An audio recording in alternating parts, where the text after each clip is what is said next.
কি রে, তোর এত বড় সাহস, তুই চিঙ্কু মাস্টারের গায়ে হাতে দেখা দাস? এই তুই জানিস আমি কেটা? I M A Chinku master, only one person, powerful. এক থাপড়ে তোর দাঁত ভেঙে দিয়ে পারি। তুই চিনিস আমি কেটো? আমি কিন্তু কালো মাস্তানের ছোট ভাই। বেশি কথা কইলে এখন ঠেয়ে নিসমু। ওর কাছে কিন্তু অল টাইম মেশিন থাকে। কি তুই চিঙ্কু মাস্টারের ভয় দেখাস? যা ঢেকে নিয়ে যা। দাঁড়া।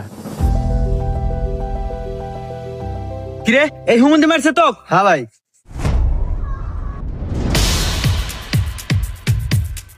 ভাই ভাই আমি ভুল করে এলাছি ভাই, আপনার মেশিন ভাই হরেন না ভাই, আমার গুলি হরেন না।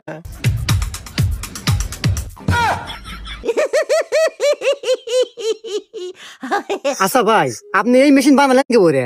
হ্যাঁ রে ভাই, এতে একবারে সহজ। ওই যে কলার ডোঙ্গা আছে না, হ্যাঁ। ওই কলার ডোঙ্গা আর ওই শাল পালের যে ললিপপ পাইপ দিয়ে দুকা দিয়া এই যে টিগার বানাচ্ছে। ও বন্দুক হয়ে গেছে। হ্যাঁ। আচ্ছা ভাই, পুলিশ ধরে না? না, হ্যাঁ লাইসেন্স আছে।